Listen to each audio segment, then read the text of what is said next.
இந்த யுகத்திலே நீங்கள் தெரிந்து கொள்ள வேண்டிய மிகப்பெரிய சத்தியம், மை சின்ஸ் ஆர் ஃபர்கிவன். பக்கத்தில் தட்டி சொல்லுங்க, your sins are forgiven, your sins are forgiven.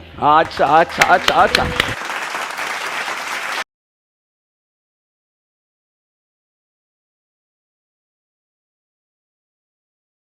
தேவனாய கர்த்தர் தகப்பன் தன் பிள்ளையை சுமந்து வருவது போல இந்த வனாந்திரத்தில் 40 வருஷம் என்னை சுமந்து வந்தார்னு சொல்லுடா.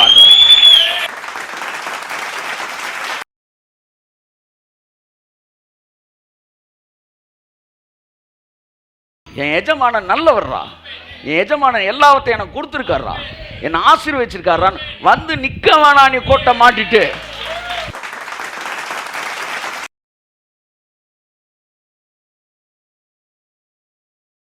ஸ்திரீகளிடத்தில் பிறந்தவனிடம் மோசே, மோசே நீ பேர் வைக்கலாம், நீ வந்து தாவீது பேர் என்ன வேணாலும் பேர் வச்சுக்கலாம். ஆனால் மிஸ்டர் யூனிவர்ஸ் ஏசுநாதரே பட்டம் கொடுத்துட்டாரு. ஸ்திரீகளில் பிறந்தவன்ல தி பெஸ்ட் யோவான் தான் நாட்டார்.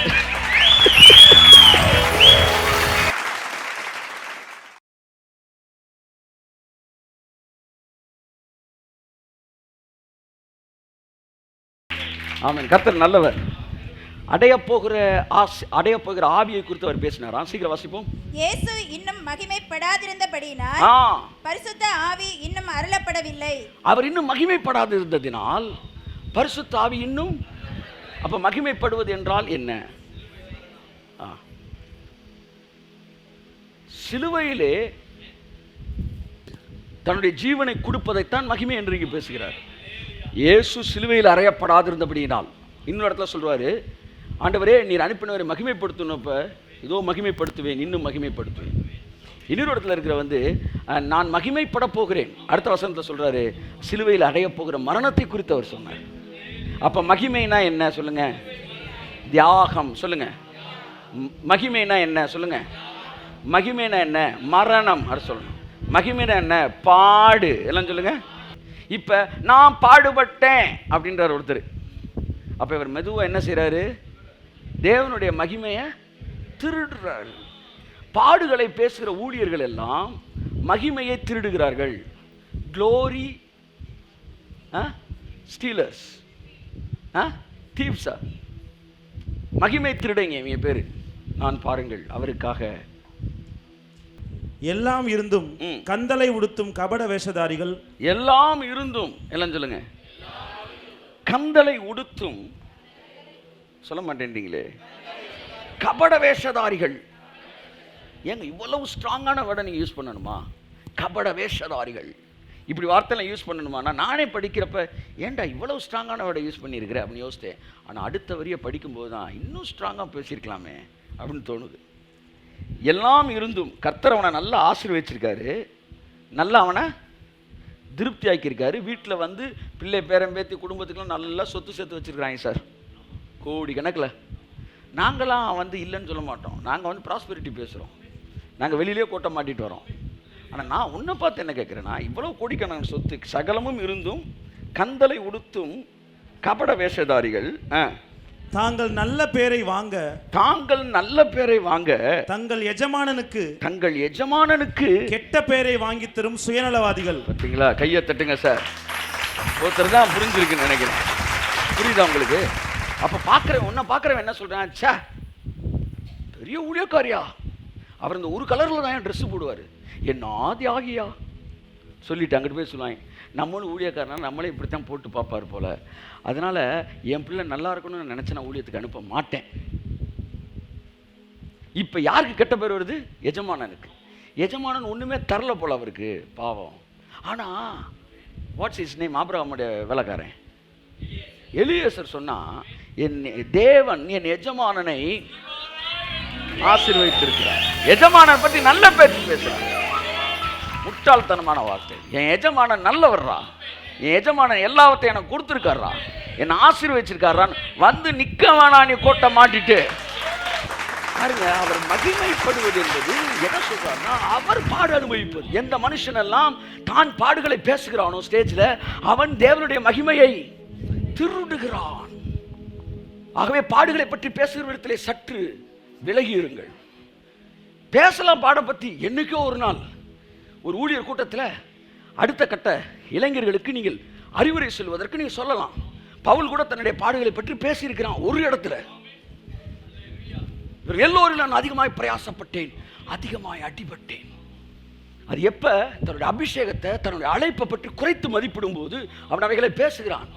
ஆனால் ஒரு இடத்தில் தன்னுடைய பாடுகளை அவன் பேசியிருந்தால் 1000 இடத்துல இயேசுவின் பாடுகளை பேசியிருக்கிறான். பேச வேண்டாம்னு சொல்லல, வருஷத்துல ஒரு நாள் பேசியா ஏதோ அதுக்கு ஒரு நோக்கத்தோட. எப்ப பார்த்தாலும் ஏன் பாடு, நான் முழங்காலே நின்னேன், நான் முழங்கால் நின்று தான் கட்டினேன். அவன் கொத்தனார் பார்க்குறேன், எதுக்கு முழங்கால் நின்றுக்கிட்டே கட்டலாமே சார், நீங்கள் இந்த ஸ்டைலில் கட்டினீங்கன்னு தெரியலன்றான். இதெல்லாம் ஆவிக்குரிய பெருமை. தரித்திரம் என்பது ஆவிக்குரிய பெருமை. இயேசு நாமத்தில் இது அழிக்கப்படட்டும். தனக்கு பெருமை உண்டாகும்படிக்கு தன் எஜமானனுக்கு சிறுமை ஏற்படுத்துகிற ஊழியர்கள். போய் நின்னா எஜமானனை பற்றி பேசு, உன்னை பற்றியா பேச கூப்பிட்டாங்க?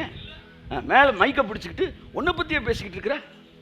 நான் முழங்காலில் நின்னேன், நான் என்ன கணுக்காலில் நின்னேன். நீ எந்த காலில் நின்றுட்டு போடா, சிலுவையில் அவர் எப்படி நின்னார் அதை பேசு.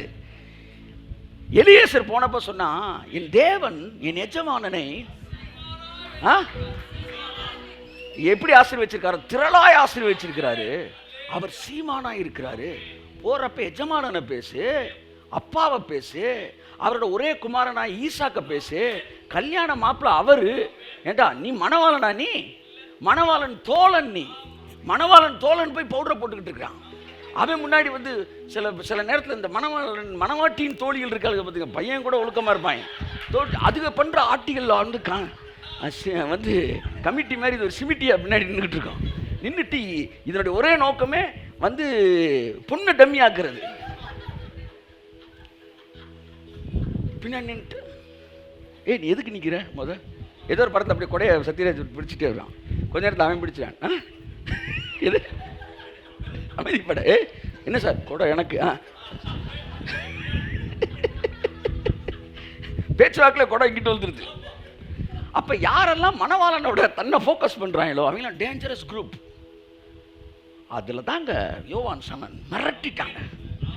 நீ கிறிஸ்துவான் கேட்டப்ப இல்லை என்று மறுதளித்ததுமின்றி நான் அவருடைய செருப்பு வார கூட கலட்டுறேன். நான் பார்த்துறேன். கை தட்டுங்க சார், யோவான். ஆமா, அதான் என் பிள்ளைங்க யோவான் பேரு. ஆமா, நான் என் மார்பிளை சார்ந்திருக்க யோவானு கூட மனசில் வைக்கல. அவர் வருகையை முன்பாக அறிவித்தான் பாருங்க ஒருத்தன். இந்த covenant, new covenant, kingdom of ஹெவனை பற்றி ஃபர்ஸ்ட் ப்ரீச் பண்ணா பாருங்க ஒரு யோவான். சொல்றான், அவரை செருப்பு வாரை கலட்டுவதற்கு நான் பார்த்துறேன். இயேசு சொன்னார், ஸ்திரீகளிடத்தில் பிறந்தவனிடம் மோசே நீ பேர் வைக்கலாம், நீ தாவீது என்ன வேணாலும் பேர் வச்சுக்கலாம். ஆனால் மிஸ்டர் யூனிவர்ஸ் இயேசுநாதரே பட்டம் கொடுத்துட்டாரு. ஸ்திரீகளில் பிறந்தவன்ல தி பெஸ்ட் யோவான் தான் நாட்டார். அதனால அவன் ஏன் அப்படி சொன்னார்னா, அவன் ஒரு அற்புதமும் பண்ணலை. ஆனா அவன் பிரசங்கித்தது சரியான பிரசங்கம். அவன் ஃபோக்கஸ் பண்ணது மணவாளனை ஃபோக்கஸ் பண்ணான். என்னைக்குமே மணவாளனை டிம் ஆக்காதீங்க, அவரை டம்மி ஆக்கி நீங்க ரம்மி ஆகாதீங்க. நீங்க 4 பேர் உங்களை திட்டிட்டு போட்டோம், ஆமா, ஆனா அதை பத்தி கவலைப்படாதீங்க. ஆனா அப்பா நல்லவன் சொல்றானா, அது 4 பேர் உங்களை பார்த்து அழுதுட்டு, சே இந்த கடவுள் ஏன் தான் இவர் இப்படி சோதிக்கிறாரோ அப்படி சொல்ல வைக்காதீங்க. அதான் சொன்னாரு, ஏசா இடத்த தாண்டி போறடா. யார்? இஸ்ரேல்கிட்ட சொல்றாரு. இஸ்ரேல் யார்? யாக்கோபு பிள்ளை, அண்ணன் தம்பி பிள்ளைய போகுது. அண்ணன் ஊரை தாண்டி சொல்றாரு கர்த்தர், இங்கே பார், நீ போகும்போது அவன் எதை விலைக்கு கொடுத்தாலும் சண்டை போடாத, காசை அள்ளி மூஞ்சில் வீசி வாங்கிக்க. அவன் கேட்கும்போது சொல்லு, என் தேவனாய கர்த்தர் தகப்பன் தன் பிள்ளையை சுமந்து வருவது போல இந்த வனாந்திரத்தில் 40 வருஷம் என்னை சுமந்து வந்தார்னு சொல்லுடா. அப்படி சொல்ல வேணாமா நீ? எங்க அப்பா ஒரு பிள்ளையை சுமப்பது போல, தகப்பன் தன் பிள்ளையை சுமப்பது போல இந்த 40 வருஷம் என் தேவன் என்னை தோளில் சுமந்து கொண்டு வந்தார் என்பதுதான் சாட்சியா இருக்க வேண்டும். எங்க அப்பா தூக்கிட்டு வந்தார்னு சொல்றா. நான் வனாந்திரத்தில் நடந்து வந்தேன், வனாந்திர யாத்திரையில். அப்படி பாடாத. ஆமா, அப்பா தூக்கிட்டு வந்தார்னு சொல்லு. இப்போ மகிமைப்படுவது என்பது சிலுவையில் அறையப்பட்டு அதற்கான கிரயத்தை பிதாவினிடத்திலே அதற்கான மகிமையை பெறுவது. என் அன்புக்குரியவர்களே, அந்த மகிமைப்படும்போது தான் ஆவியானவர் இயேசு எங்கே மகிமைப்படுறார் அங்கே தான் வருவார். ஆமாம், அங்கே தான் வருவார். கிரைஸ்டை க்ளோரிஃபை பண்ண தான் அந்த நியூ கவர்னன்ட் க்ளோரி அப்படியே உங்களை நிரப்பும் வருவார். இந்தா வந்துட்டேன் இயேசுன்னா வந்துடுவார் அவர். வாடா ஏதோ நமக்கு பிடிச்சமான ஆவியானவர் பிடிச்ச பெயர், பிடிச்ச வார்த்தை இயேசு அப்படின்னா போதும் வந்துடுவார். கை தட்டுங்க வருவார். ராபாலா சாந்துனே மேனாதியான் கரபாலா பதுராபாலா. ஓ ஸோ அடுத்து 39 வாசிங்க. நான் மகிமைப்படாதிருந்தால் 39 அதே அதிகாரம். தம்மை விசுவாசிக்கிறவர்கள் அடைய போகிற ஆவியை குறித்து இப்படி சொன்னார். இயேசு இன்னும் மகிமைப்படாதிருந்தபடியினால் பரிசுத்த ஆவி இன்னும் அருளப்படவில்லை. பாத்தீங்களா, சிலுவைக்கு போறதுக்கு முன்னாடி பரிசுத்த ஆவியானவர் வந்துட்டார்னா பிதாவுடைய மொத்த பவர் பரிசுத்த ஆவியானவர். அதை நீங்க மறந்துடவே கூடாது. ஆமா, அவர் வந்து சக்தி. அவருக்கு பேர் என்னது? சக்தி. பிதாவுக்குள் இருக்கிற சக்தி. அந்த சக்தி நீங்க வந்து வல்லமைன்னு பேசி அந்த வல்லமைன்ற வார்த்தைக்கு வல்லமை இல்லாமல் ஆகிப்போச்சு. ஆமாம், நிறைய டெக்னாலஜியை மாற்றணும். விசுவாசம் பேசியே விசுவாசத்துக்கு விசுவாசம் இல்லாமல் ஆகிப்போச்சு. அதனால புரிந்து கொள்ளுதல் அப்படின்னு பேச வேண்டியிருக்கு. ஆமாம், வல்லமைன்ற வார்த்தையை நான் மாற்றிங்க சக்தின்னு நான் பேசுகிறேன். அந்த வார்த்தைக்கு வல்லமைன்ற வார்த்தைக்கு வல்லமை கொடுக்க, சக்தி கொடுப்பதற்கு நான் சக்தின்னு பேசுகிறேன். இதுக்கு எதுவும் பிரச்சனைகள் எல்லாம் சக்தினா அதுக்கு கிறிஸ்தவ வேர்டு இல்லையா? சக்தினா இந்து வேர்டா? என்ன சகாயம் செய்யும் சக்தியை உனக்கு அருளிருக்கின்றார்ல, அதான் எனக்கு ஒரு கையத்தட்டு. ஆமாம், God is good. அப்ப சக்தி, அந்த சக்தி உங்களுக்கு அருள் இருக்கிறார். பரிசுத்த ஆவி உங்களிடத்தில் வரும்போது நீங்கள் சக்தி அடைந்து எப்படி இருக்கு பாருங்க. சக்திதா, பாரதியார் கேட்டான், சக்திதா. நேத்து மாநகரம் ஏதோ ஒரு போட்டுக்கிட்டு இருந்தாங்க. எதை வேணாலும் போட்டுக்க, எனக்கு தேவையான மேட்ரு இல்லை. என்னன்னா அதில் வந்து பேக்ரவுண்ட் பிஜிஎம் என்ன வந்துக்கிட்டு இருக்குன்னா, அக்கினி குஞ்சொன்று கண்டேன், அதை அங்கொரு காட்டிடை பொந்திடை வைத்தேன், வெந்து தணிந்தது காடு, தளல் வீரத்திலே குஞ்சென்றும் மூப்பென்றும் உண்டோ அப்படின்னு பாரதி பாட்டு ஓடுது. கேட்ட உடனே திரும்ப தீப்பிடிச்சிருச்சு எனக்கு. அக்கினி குஞ்சொன்று கண்டேன், அது அக்கினி பெரிய அக்கினி இல்லை, குஞ்சொன்று கண்டேன், அதை அங்கொரு காட்டிலே பொந்திடை வைத்தேன். இது ஓரமாக அந்த பொந்தில் வச்சிருப்போண்டா நான் வச்சேன். போயிட்டு திரும்ப வந்து பார்க்குறேன், வெந்து தணிந்தது காடு, தளல் வீரத்திலே குஞ்சென்றும் மூப்பென்றும் உண்டோ. கைதட்டு. தளல் வீரத்திலே, அக்கினியின் உக்கிரத்துல, பெரிய அக்கினி சின்ன அக்கினிலாம் கிடையாது. அக்கினி கையத்து. அவன் 18 வயசு பையனா இருக்கலாம், 50 வயசு ஊழியக்காரனா இருக்கலாம். ஃபயர் தான். கையத்து. ஆமென் ஆமென் ஆமென். உங்களுக்கு புரிவதற்காக சொல்றேன், புரியுற மாதிரி சொல்றேன். அவன் என்னை போல 18 வயசு, ரொம்ப சீரியஸா பேசிக்கிட்டு இருந்தே டக்குன்னு பையனாவும் இருக்கலாம், இல்ல 50 வயசு ஊழியக்காரனும் இருக்கலாம். ஆனா ஃபயர், தளல் வீரத்திலே குஞ்சென்றும் மூப்பென்றும் உண்டோ. உங்களுக்குள்ள இருக்கிறது அந்த ஃபயர் தான் சார், அவருக்குள்ள இருக்கிறது அந்த ஃபயர் தான் சார். தளல் வீரத்திலே ஏசிட்ட இருக்க ஃபயர் பெரிய ஃபயர், உங்கள்ட்ட இருக்க சின்ன ஃபயரா இருந்தா பெருசா இருந்தா ஃபயர் தான். கைத்தட்டு நல்லா. இங்க இருக்கிற ஒவ்வொருவருக்கும் அந்த அக்கினி இருக்கிறது. நல்லா தட்டுங்களேன், நல்லா தட்டுங்க. ராகா ராமானா ஷராபாலா தீரபோ. நல்லா கைத்தட்டுங்க. ஓ ராபாலா சாந்துனே மேனாமாதியான் கரபாலாபா. எல்லாம் சொல்லுங்க. தளல் வீரத்திலே குஞ்சென்றும் மூப்பென்றும் உண்டோ. கையத்தட்டு. ராபாலாபதி மேனாமாதியான் கரபாலாபதி பரபரபரபரபரபரபரபரபரபோ. ஓரி பலபதி பலபதி பலபதி ரமணமதியான் கரபரபதுரபலபதியம் கோ. உங்க எல்லாருக்குள்ள அக்கினி குஞ்சொன்று பார்க்கிறேன். ஆமென். எல்லாருக்குள்ள அக்கினி இருக்கு. ஆமா, அக்கினி தான் சார். கை தட்டுங்க சார். ஆமா சார், அப்படியே சஸ்டெயின் ஆகுங்க சார். அதுல fire is fire. Pentecost fire is fire. Anyhow fire is fire. Fire is fire. கைய நல்லா. ஹந்தினி மாங்குன ஹந்துன மனஹ ரபர பலபதிரி பலபோ. சகுரி பலபதி ரமணமதியான்.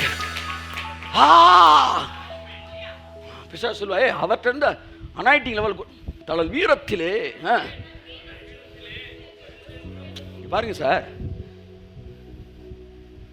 அக்கினி இருக்கிறதுலே தோமா வந்து ரொம்ப ஒரு அன்பிலீவர் மாதிரி, அந்த அன்பிலீஃப்ல டிஸ்பிலீஃப் மாதிரி அவர். அக்கினி குஞ்சொன்று கண்டார். அதை அங்கு ஒரு காட்டினை இந்தியாவிலே வைத்தார். திரும்பி பார்த்தா வெந்து தணிந்தது கேரளா, அடுத்து வெந்து தணிகிறது தமிழ்நாடு, ஆமா வெந்து தணிகிறது இந்தியா. தழல் வீரத்திலே இயேசுக்குள் இருந்த அக்கினி மூப்பென்றும் தோமாவுக்குள் இருந்த அக்கினி குஞ்சென்றும் உண்டோ. அக்கினி அக்கினி தான். அதனால அவருக்கு பெரிய சந்தோஷம். எல்லாரையும் அங்கங்க போட்டு விட்டோம்டா, வெந்து தணிஞ்சிருண்டான்ட்டு. கை தட்டுங்க ராமே. உங்க வீட்டுக்குள்ள இருக்கிற எல்லா எதிர்மறையானது கருகி போகும். கை தட்டு. உனக்கு எதிராக உருவாக்கப்படும் எந்த ஆயுதமும் வாய்க்காது. சுட்டரிக்கப்படுகிறார்கள், சுட்டரிக்கிறார்கள். Yes yes yes yes yes yes yes yes S.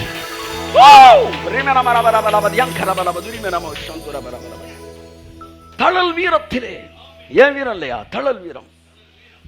அதுல அதனால போங்க, உங்களுக்குள்ள இருக்க ஃபயர் போதும். ஆமா, அது எல்லாத்தையும் காலி பண்ணிடும். கர்த்தர் நல்லவர். ஆமென்.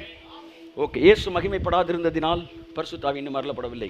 மகிமைப்படுவதற்கு முன்பாக கொடுக்கப்படுவது மனிதன் தன்னுடைய கிரியைகளுக்காக இது கொடுக்கப்பட்டது நினைச்சிருவான்றதுக்காக இயேசு சிலுவைக்கு போகிற வரைக்கும் போய் பிதா வெயிட் பண்ணிக்கிட்டே இருந்தார்.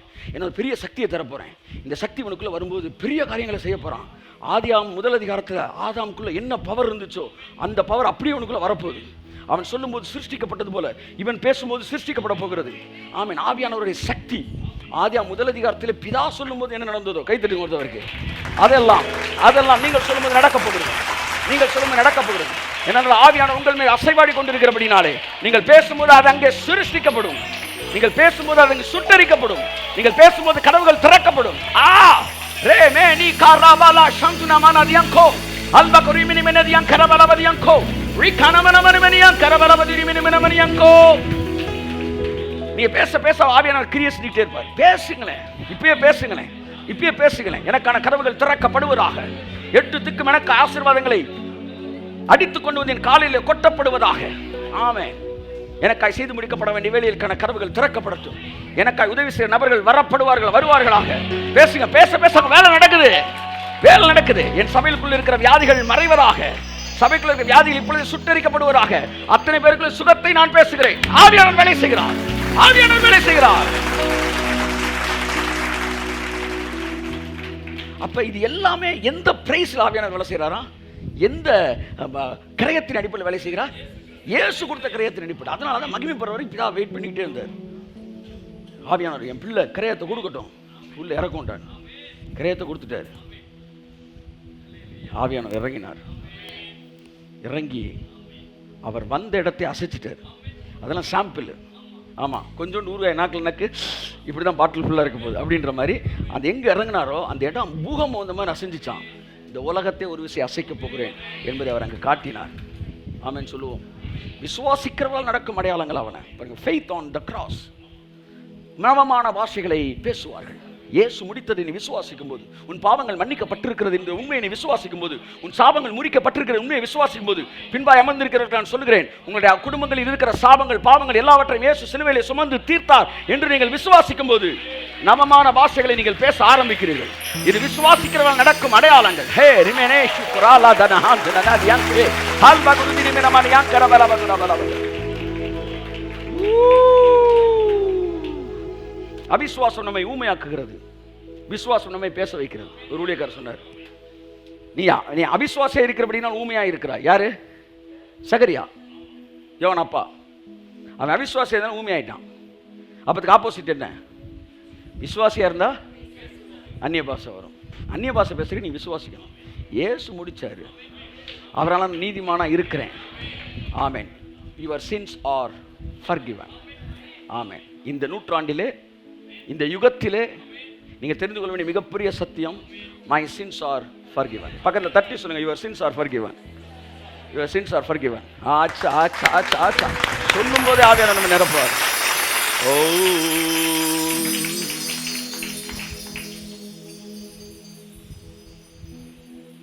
மகிமைப்படாத. நான் 39 வாசம் முடிச்சாச்சா? வாசிங்க, நிறைய பேச வேண்டியிருக்கு. நம்ம இன்ட்ரோடக்ஷன்ல நின்னுட்டு இருக்கேன். தம்மை விசுவாசிக்கிறவர்கள் அடைய போகிற ஆவியை குறித்து இப்படி சொன்னார். இயேசு இன்னும் மகிமைப்படாதிருந்தபடியினால் பரிசுத்த ஆவி இன்னும் அருளப்படவில்லை. அப்ப ஆவியானவர் க்ரூசிஃபிக்ஷனோட கனெக்ட் ஆனவர். எந்த சபையெல்லாம் க்ரூசிஃபிக்ஷனோட இணைஞ்சிருக்கோ அந்த சபையில் அபிஷேகத்தோட அளவு அதிகமாக இருக்கும். எந்த மனுஷன்லாம் சிலுவையில் அறையப்பட்ட இயேசுவோடு இணைக்கப்பட்டிருக்கணும், அவன் மேலே அந்த அபிஷேகம் கூட வந்துக்கிட்டே இருக்கும்.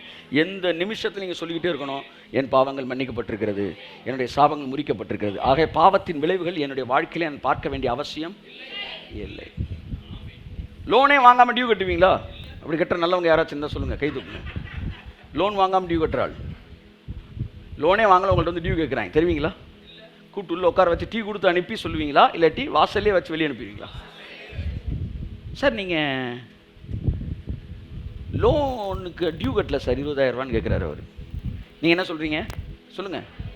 லோனே வாங்கலை சார். அப்படியா, சரி, அப்போ இந்த 1 மாதம் மட்டும் கட்டிருங்கன்றார். சொல்லுங்க, இல்லை நம்ம சொல்லுவோம் போது அப்புறம் நம்ம அர்த்தத்தை சொல்கிறேன். இந்த 1 மாதம் மட்டும் கட்டுங்க. என்னையா பேசிக்கிட்டு இருக்க நீ? நான் வாங்கலையா? அவன் டிரைவரியா? வாங்கலையா?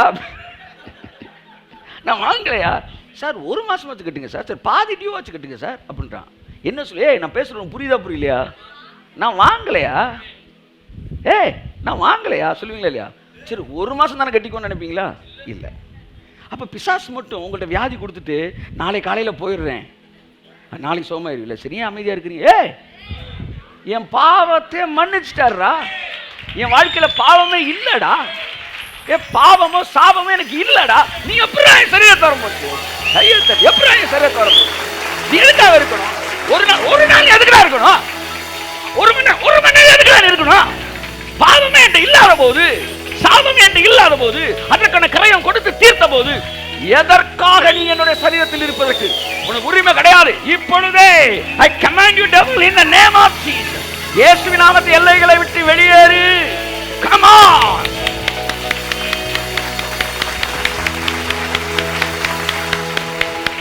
இயேசு மகிமைப்படுவதோடு ஆவியானவர் இணைக்கப்பட்டவர். இயேசு மகிமைப்படணும். இப்ப இந்த இடத்துல இயேசுவின் பாடுகளை பேச பேச இயேசு மகிமைப்படுவாரா? அப்படி ஆவியானவர் உள்ள இறங்குவார் பாருங்க. கப்ப கப்ப கப்ப கப்பன்னு இப்ப பாவங்கள் மன்னிக்கப்பட்டிருக்கு அப்படின்ற ஒரு விஷயத்தை பேசும்போது ஆவியானவர் எப்படி வேலை செய்கிறார் பாருங்க. அப்போ எப்பொழுதெல்லாம் இயேசு மகிமைப்படுறார் அப்பொழுது ஆவியானவர் கடந்து வருகிறார். ஓகே, அவர் சொல்ற ஜீவ தண்ணீர் உள்ள அந்த வசனம் வாசி 7:38, என்னில் விசுவாசமா இருக்கிறவனுக்கு அவர் உள்ளத்திலிருந்து ஜீவ தண்ணீர் உள்ள நதிகள் ஓடும். இந்த நதியோட வேலையை பற்றி இங்கே பேசப்பட்டிருக்கு, அதுக்கப்புறம் வெளிப்புறத்தில் பேசப்பட்டிருக்கு, அதுக்கப்புறம் எசேக்கியேல்ல பேசப்பட்டிருக்கு. அந்த நதி போகிற இடம்லாம் எப்படி வேலை நடக்கும் அப்படின்னு பேசப்பட்டிருக்கு. இது எதுவுமே உங்களுக்கு தெரியாட்டினா கூட சாதாரணமாக நதிகளை போய் இந்த உலக பிரகாரம் வாசித்தாலும் அதில் இருக்கிறதே உங்களுக்கு போதுமானது. அந்த நதி என்னெல்லாம் செய்யும்? பேசிக்கு, அதாவது எர்த்லி கனெக்டட் திங்ஸே நிறையா இருக்குது. அப்புறம் சூப்பர் நேச்சுரல் விஷயம் இருக்குது. நதி செய்கிறத நீங்கள் பாருங்கள், அடுத்து ஜீவ நதி செய்கிறத நீங்கள் பாருங்கள். நதிகளின் இரு கரைகள் தான் என்ன தோன்றியது? நாகரிகங்கள் தோன்றியது. ஆமாம், இங்கேயே வந்துட்டீங்களான்றீங்களா? வரலாறு என்ன படிச்சிருக்கிறோம்? நாகரிகங்கள் முகஞ்சதாரோ ஹரப்பா, நமக்கு தெரிஞ்ச 2 நாகரிகம் தான். அவைகள் எங்கே தோன்றுச்சு? நதிக்கரையில் தோன்றியது. அப்போ நதிகள் இருக்கும் இடத்தில் ஜனங்கள் கடந்து வருவார்கள். எந்த சபையில் ஜீவ நதி பாய்தோ உலகத்து ஜனங்கள் கடந்து வருவார்கள். ஊருக்கு சொல்லிவிட வேணாம், சார் இங்கே தண்ணி இருக்கு பிடிச்சிக்காங்க. தண்ணி லாரி வந்தாலே மொச்சிடுறாங்க சார். 50 பேருக்கு ஃபோன் பண்ணிட்டு வர்றாரு, தண்ணி லாரிக்காரு. என் கேள்வி அதுதான், தண்ணி லாரிக்காரு வர்றாரு, என்ன சில நேரம் ஹார்ன் அடிக்கிறான், சில நேரம் ஹார்னே இல்லாமல் வந்துடுறான். திடீர்னு ஜன்னல் எட்டி பார்த்தா ஒரு 500 பேர் நின்றுட்டு இருக்காங்க. என்னடா ஜெபிக்க வந்துட்டேன்னு பார்த்தா தண்ணி லாரிக்கு வந்துருக்கிறாங்க. இப்போ நான் கேட்குற தண்ணி லாரியோட மவுசு கூட உனக்கு எல்லாம் போச்சு. அப்ப அந்த தண்ணிக்கு மக்கள் வராயனா? நான் சொல்றேன், நமக்குள்ள இருக்க ஜீவத்தின் வருவாயா? வருவா சார், கை தட்டுங்க சார். ஆமென் ஆமென் ஆமென் ஆமென். ஆசீர்வாதங்கள் வந்து இறங்கும். ஷேக்கலாம் அலா ஹதூர் அமானா ஷியாங்கா. ஸோ நதிக்கரையில் தான் நாகரிகங்கள் தோன்றுகிறது, நதிக்கரையில் தான் செழிப்புகள் உண்டாகிறது. ஒரு நாடு வளமற்ற நாடாய் மாறுவதற்கு முதல் காரணம் நிலத்தடி நீர். இந்த சோமாலியா போரை பற்றி இன்னொருத்தர் கூட டிஸ்கஸ் பண்ணிட்டு என்ன பண்ணலாம், போர் பண்ணலாம். அங்கே கிரவுண்டில் வாட்டரே இல்லாத லெவலில் இருக்காங்க சார்ன்றாங்க. நீங்கள் ரொம்ப தோண்டிங்கன்னா பெட்ரோல் தான் உள்ள எரிமலையிலேருந்து குழம்பு வந்தாலும் வந்துன்றாங்க. அப்போ தண்ணி ட்ரை ஆச்சுன்னா அங்கே நாகரிகம் என்ன செய்யுது? பஞ்சமாகுது. அப்போ திரும்ப பஞ்சம் செழிப்பாக மாறணும்னா என்ன பாயணும்? நதி பாயணும். ஆமென், நதி பாயணும். கடக்கக்கூடாத அளவுக்கு தண்ணி பாயணும். அப்படின்னா என்ன அர்த்தம்னா, நீங்கள் கிழக்குக்கு போகணும்னு நினச்சா அது மேற்குக்கு தூக்கிட்டு போகணும். அந்த இடத்துக்கு வந்துட்டீங்கன்னா நீச்சல் ஆழத்துக்கு வந்துட்டீங்க. நான் இதை கொடுக்க வந்தேன், ஆனால் அவர் அதை கொடுக்க தூக்கிட்டு போயிட்டாருன்னா நீச்சல் ஆழத்துக்கு வந்துட்டீங்க. அப்படி ரைட்டு, தூக்கிட்டு போகிற இடத்துக்கு வந்துட்டீங்கன்னு. இல்லை நான் எழுதிட்டு வந்ததை கொடுத்து ஆவேன் அப்படின்னா நீங்கள் முழங்கால் லெவலில் இருக்கீங்க. அந்த அந்த பேலன்ஸ் பண்ணிட்டீங்க, அந்த ஃபோர்ஸை பேலன்ஸ் பண்ணி வெளியே வந்துட்டீங்க. அப்படின்னா நீங்கள் ஃப்ளஷ் உங்கள்கிட்ட கொஞ்சம் வந்து அதாவது ஃப்ளஷோட அளவு அதிகமாகவும் ஸ்பிரிட்டோட அளவு குறைவாக இருக்குன்னு அர்த்தம். ஆனால் என்னைக்கு நீங்கள் வந்து அந்த லெவலுக்கு ஆவியானவர் உங்களை தூக்கிட்டு போகிற இடத்துக்கு உங்களை அவரை கூட்டிகிட்டு வருவார். ஆமென். அவர் உங்களை நடத்தி கொண்டு வருவார். ஆவியானவர் தான் நடத்தி கொண்டு வரவர். ஸோ இந்த நாட்களில் எல்லாருமே ஆவியானவர் அபிஷேகத்தில் தான் இருக்கிறோம். எல்லாருக்குள்ளேயும் அக்கினி குஞ்சு வைக்கப்பட்டிருக்கிறது. அது அப்படியே பரவும் பாருங்கள். ஆமென். இதுக்கெல்லாம் வந்து ஸ்பெஷல் ட்ரைனிங்லாம் கிடையாது சார். நம்ம எல்லோருக்குள்ளும் தேவன் அந்த அக்கினியை வைத்திருக்கிறார். ஸோ இந்த நதி வந்து பாயிற இடத்துல பாருங்கள், ஜனங்களுக்கு சொல்லாமலே வந்துடுவாங்க. உங்கள் வீட்டில் எத்தனை வீடுகள் நான் விசிட் பண்ணியிருக்கிறேன் சொல்லுங்கள். உங்களுடைய வீடுகளே எங்கே இருக்குன்னு நிறைய வீடு எனக்கு தெரியாது. ரொம்ப நல்லதாக போச்சுட்டிங்களா? அப்போல்லாம் விசிட் பண்ண மாட்டேன். நீங்கள் காலையில் 7 மணிக்கு பெல் அடி திறந்தா அது ப்ரைஸ் த லார்ட் அப்படின்னு அப்போல்லாம் செய்ய மாட்டேன். பயப்படாதீங்க. ஆனால் நீ விரும்பினா வரேன். இந்த மதியம் கூட விசிட் போகிறேன், கல்யாணம் இந்த மாதிரி முக்கியமான விஷயங்கள் இந்த விஷயத்துலாம் போகிறேன். ஐ வாண்ட் டு விசிட் வரக்கு விரும்புகிறேன். ஆனால் என்ன சொல்ல வரேன்னா, you are not built on my visit. பரிசுத்த ஆவியானவர் உங்களை அடித்து கொண்டு வந்து போட்டிருக்காரு. 500 பேர் அடித்து கொண்டு வந்து போடுவார்னா 50,000 பேரை கூட அடித்து கொண்டு வந்து போடுவார் அந்த காற்று. செய்ய வேண்டிய விஷயம் என்னன்னா, நதி உள்ளே பாயணும். நீங்கள் வந்தீங்கன்னா நதியில் குளிச்சுட்டு நல்லா ஹீல் ஆகிட்டு போகணும். ஆமாம் ஆமாம் ஆமாம் ஆமாம். ஒரு தண்ணி லாரிக்கு மக்கள் வர்றாங்கன்னா ஓடுற நதிக்கு ஜனங்கள் வருவார்கள். சபைக்குள்ளே ஜீவ நதி பாய்வதா சொல்கிறேன். இந்த சபைக்குள்ளே வியாதிப்பட்டவன் ஒருவனும் இருக்க மாட்டான்.